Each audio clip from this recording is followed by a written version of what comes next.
All right, it's been long enough. Let's talk about it, what everybody's flipping out about, that big elephant in the room of drip. What's going on with the price right now?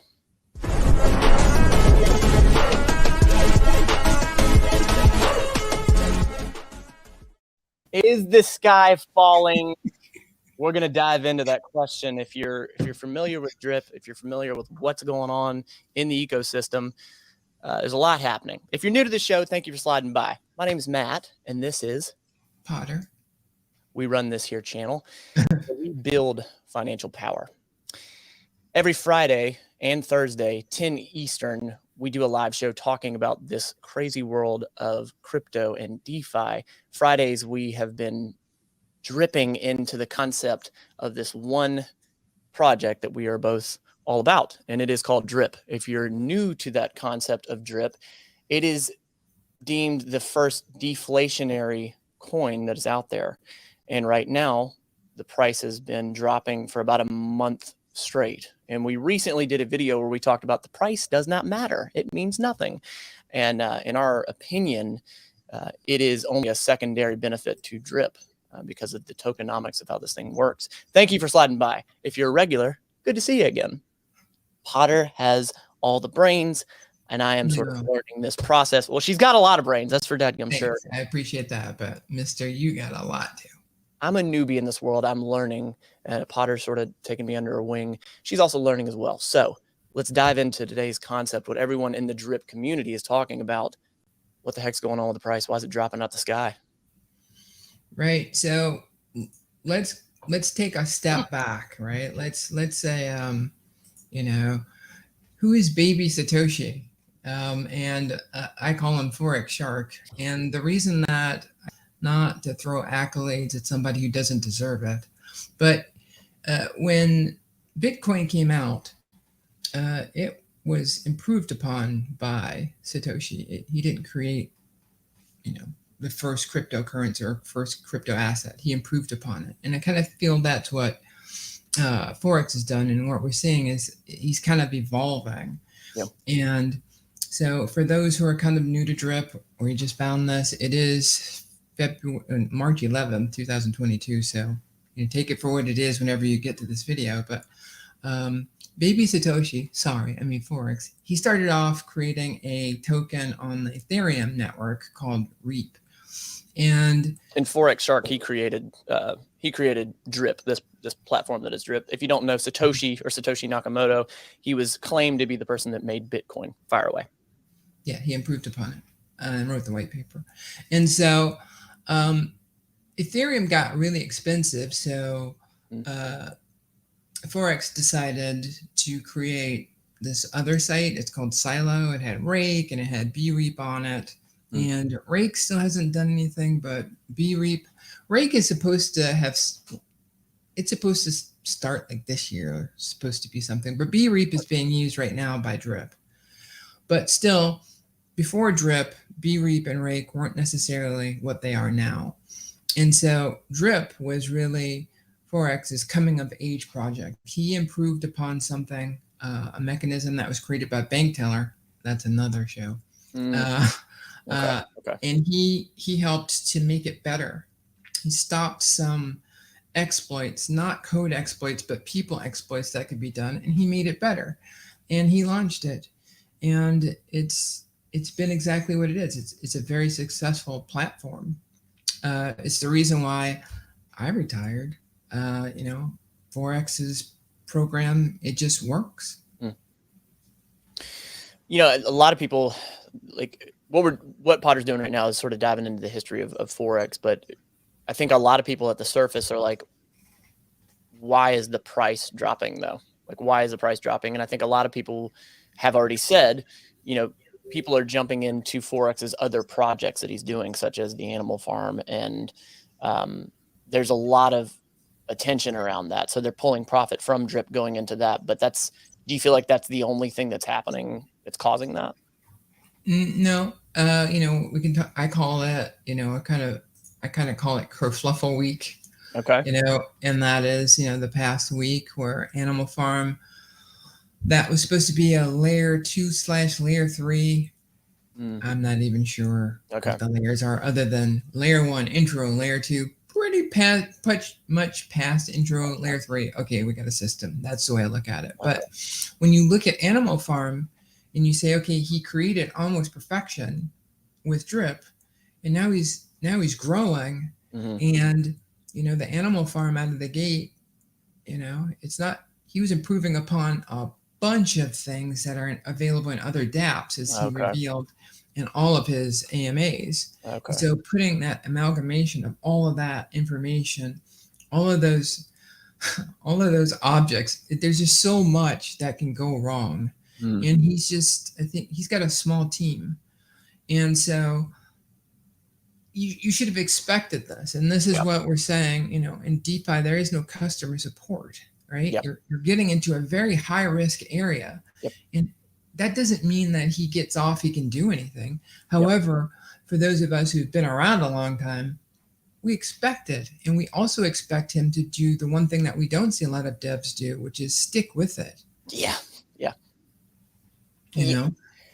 Yeah, you're 100% right. I like, what I keep finding is, like, I do quite a bit of homework about the drip community, what's going on with drip. And then I'm not in the Animal Farm. Like, I haven't delved into that project yet, but because I'm focused on drip. And what I have noticed, though, like, I've been leaving Telegram groups, and I know that there are Discord groups where people are talking about things.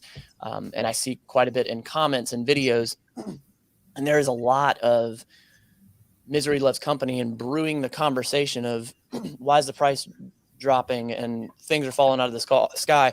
I say all that to say, not talk crap about anybody, but my mentality, and from what I understand, Potter's, from what we've talked about, like, I'm fully okay and willing to wake up and look at my drip account and everything say 0 and not be able to pull the website up, and realizing that I lost everything, because when I got into this, I was like, this money that I'm putting into here is going to be gone. Like, I have that mentality, not as a negative thing, not like I think he's going to screw me over, but it's, you go into it with that mentality. And like right now, the price of drip is still up exponentially since December 7th when I got in. So it's all about like the perspective. And you were saying that pre-show, like the perspective of how you want to look at this and what you want to brew on, it's completely up to you.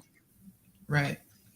And so that kind of gets us into the, the different entities and, their risk profiles, right? But for each of them, what other system has a suite of tools available for it? You've got drip.fi.app, created by Baby Grinch. You've got drip-scan.netlify.app. You've got our Pure63.me. You've got Drip Viewer. You've got all of these apps. I don't know of another tool out there in the DeFi space that has this many apps written to it. Yeah. Right. But we're going to get to the price point and why it doesn't make sense while you're looking at the price.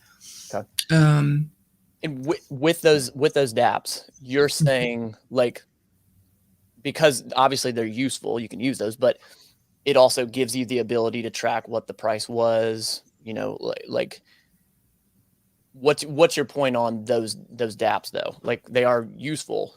Yes. So what it does is it allows you to use the blockchain that your assets data is being stored on to not depend only on Forex and his UI. There you go. Okay. But you could, or user interface. Yep. But you can create your own, and without making it so that somebody has to sign a contract. That makes sense. Yeah. So you don't introduce a level of risk that you expose them to. That makes sense. This is crazy. It's so important. The adoption, and it speaks to how people are saying, oh, I'm going to use this in NFT. Oh, I'm going to do this. We've got apps that are already being developed using open source data, So look, here's the bottom line, and we're doing good on time. Here's the bottom line. In DeFi space, and where's this thing? Where's that? In DeFi space, You want to pick a dev. I want to pick a dev, and I'm sticking with them. Yeah. Because one, it's a smart thing to do, and a lot of other people are saying they're kind of speaking to the same thing. But let's go to the reason why you probably clicked on the link. So why shouldn't you look at the price? Well, the way I look at it, I couldn't figure out the right thing for it. But when I look at the price, this is going to take a little bit. Okay, so it's a cognitive thing. It's going to have to beat in. Everyone put the headphones in, lean in. I look at it as the APR on the 1%. So when it was at 100, when drip was at $191, sorry, some folks who got in there, it was like 191% of my 1% is the way I looked at it. It's not an exact science, but it's a way to go, okay, and now let me tell you why I say that. I get right now over 25 drip a day, right? It is very likely. It's very likely, and I say that because we're in a high risk environment, that at one point I will be getting 500 drip a day. So if drip is $10 and I'm getting 500 drip a day, that's $5,000. Mm-hmm. That's $15K a month of your 15,000 of your 100,000 drips, which can last 6 months. But it depends on your hydrating schedule if that would be valuable for you. If you've taken away, that can't be it, right? You can't do that. But let's just say you had 180 days of $5,000 a day. That's $900,000 in 6 months. So what Matt said, bottom line is how you look at it. Yep. But don't look at the price. It's a complete false positive. Mm-hmm. When the price is low, hydrate or buy is what we do. Yep. All right. So that's really it for that, Matt. Did you have any questions about? Well, yeah. And so you said, so as someone that's new to drip, when they hear, because of hydrating, because of, the time in and all that, you'll be making 500 drip a day. As someone that's skeptical and learning drip and all that, I can't help but think, how is that possible to sustain? And the important piece to put on that is you won't be receiving 500 drip every single day for the rest of your life, because there is a cap of how much drip you can have in one wallet. I think that's a very important distinction to make, because if it were just to continue to go that way and there was 80,000 other people doing that, there's a problem there, I think that distinction, that there is a cap of how much drip you can gain in one wallet. But you did say for 180 days. Was that an arbitrary number, or how'd you come up with 180? That was 6 months. Yeah, I just figured that it was for 3 months, right? Okay. Maybe 180 days, roughly. Okay. And so if you're doing that, $500 a day, $5,000. Got it. It was projection, just to give a timeline long enough for projection. Got it. Okay. I didn't know if mathematically there was a reason you went 6 months then. Right. And it's an extreme case for an extreme price, because who on their right mind is not going to start a new wallet if drip is $10? Yeah. This isn't something that can't sustain itself. At one point, get your mind around this. At one point, at its peak, drip had paid out $1 billion to people. $1 billion. $1 billion had gone into many countries, paid many taxes, helped a lot of people, maybe brought some stuff that people wish they hadn't bought now, but that's still $1 billion. That's not crazy. When the animal farm was giving out millions after only a few weeks. So it's not just patience, it's research. Because you shouldn't just be patient because a bunch of people said, diamond hands. You should do it because your research indicates that you should feel comfortable, or positive, or optimistic, or negative, and you're getting out. But this is, in my opinion, very amateurish. I don't think that's the case. I think that you are onto something, and drip is exactly what it says it is. Animal farm, You know, I think that's going to be bigger than drip, but that's just my opinion. Interesting. And when he unlocks it, it's going to be incredible, I think. Well, and also to speak to the person that's like the numbers, like if you go on dripfi.app and you do your projected numbers, I remember the first time I looked at it and you showed it to me, I was immediately like, that's not possible. Like, now that might be my, that might be sort of like my limiting thoughts internally, like personally, just me. But then also it's like the mathematics, like how is that even possible? So to add to the wallet, you can only have 100,000 drip per wallet. There's also a taxation. The more drip that you have, ultimately, the more you are going to be taxed. It's called a whale tax, and it happens at a certain point. So talking about the longevity, the possibility of this thing continuing, that also should give you a little solace in knowing that, no, not everybody's going to have 8 billion drip and, you know, there's not taxation. Because of that taxation, that adds back into the liquidity pool of drip. Is that correct? Yes, that is. Yeah. So, but one thing that I don't know if I've asked it on a show or not. So Stunna Breezy is somebody in the community that he was the first person to hit 100,000 drip in his wallet. He, I believe he started a wallet right after that, but he had started new wallets. I guess the question is this: for somebody that hits that 100,000 drip in that one wallet, and then they go start another wallet, they can start offloading from that maxed out wallet. They can start offloading. Okay. All right. So they can't airdrop to that other wallet. That wallet is dead. Okay. We saw it on YouTube. That wallet died. So you have to do pre-planning. You have to say, okay, when I'm doing that big run, if let's say I am getting $5,000 a day, I probably should be building my next bag, right? So I should be building my next wallet. Okay. Okay. So for me, I wouldn't, if I was buying any new drip, it would be in my second wallet right now. So I wouldn't put it in the one that I know is doing great. You know? Okay. So let's just say right now, I'm going to do the math here on camera, and it's going to be a doozy. The price is around $50, and then we're going to say times 100,000. That would mean that you'd have $5 million in that maxed out account, just round numbers, right? Only hydrated. Right. Yeah, there's round numbers here. So let's just say you had $5 million US worth, but it would be 100,000 drip in a wallet right now.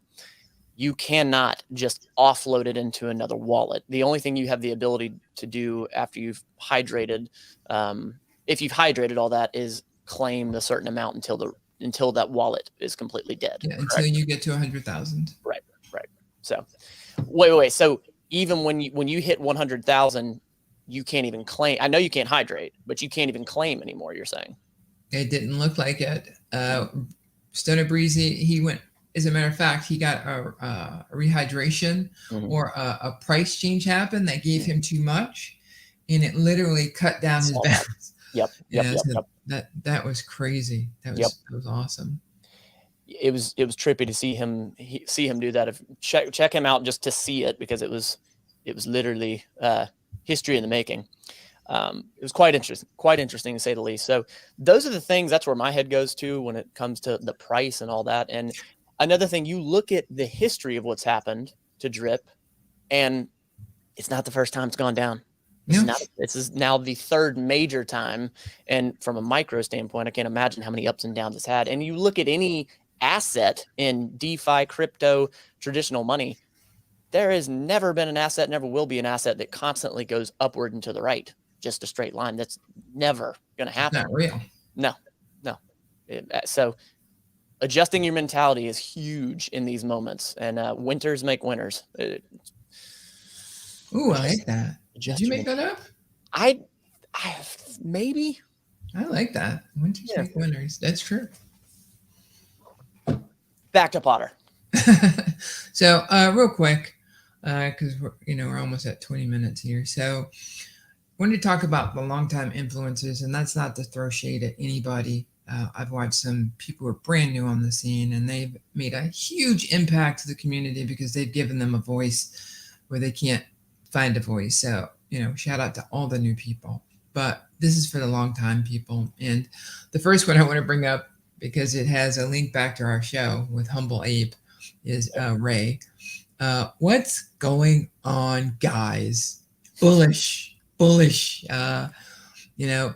believes in no negative about any Forex bags. He doesn't believe that that's a good strategy.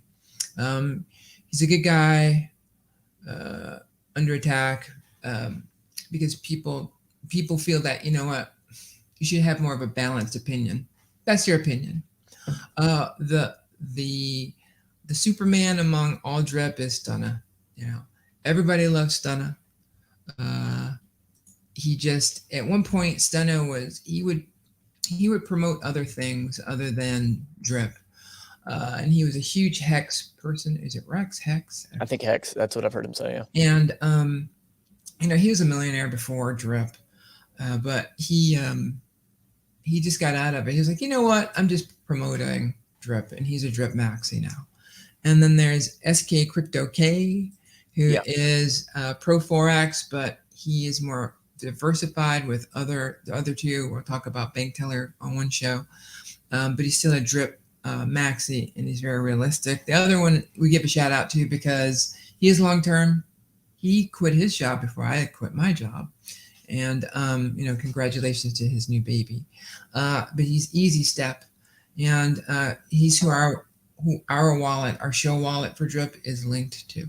I didn't realize. And the good thing about Easy Step, and we hope to have him on the show, is that he's so focused on numbers, right? He removes all the emotion, and he strictly talks numbers, and he's clear about what he doesn't understand. So, at a high level, those are the drip influencers, and that's all I got, man. You touched on that emotional piece, and I've always heard it that, at least in like the traditional stocks trading world, that it's 90% emotional and it's 10% actually clicking buttons and making decisions. And I'll be honest with you, I like those numbers because it seems extremely accurate. If you had the ability to just basically press hydrate every day and not hear any noise, like if you're not listening to any of the YouTube, social media, Telegram, all that, then you probably aren't as aware of the reasonings behind so much of the drop and so much of the hysterical that there seems to be, which that's a good thing. Go like this and just keep clicking hydrate if you're into drip. So right, like I have a game that I play, and if you're the most competitive person in that game, you're watching all the YouTubes and you're very frustrated with that game. Like it's hard to even play it because you see how the developers are not doing exactly what you want. But to me, since I don't play the game hardcore anymore, to your point, I'm clicking on a button. I can't tell the difference. I love it. I get to play with a bunch of characters that I like. So it's the way you're looking at it. Yep, it's 100% your perspective. Exactly. That's it. We did a show yesterday talking about your plan, like defining your plan, and it's so easy to be excited and happy and talking about it when things are great, but when times are quote unquote tough, when times aren't like beautiful, like those are the moments that really count. Those are really what I want. The bumps, the scrapes, the bruises, like that's how you learn things. Like these quote unquote down times, they build you up to be even higher later on. That's really it. That's the wrap up. That's it. Well said. 10 Eastern, Thursday and Friday, we go live every single week. Friday, we talk about drip. Thursday, we're talking about some beginner pieces where we've been having interviews. We have more interviews coming. They've been extremely exciting. You got anything else in closing? Nope, I'm all good. All right. No cheers or nothing? Nothing? Oh, well, yeah. Cheers. Okay. There it is. Builders, keep building.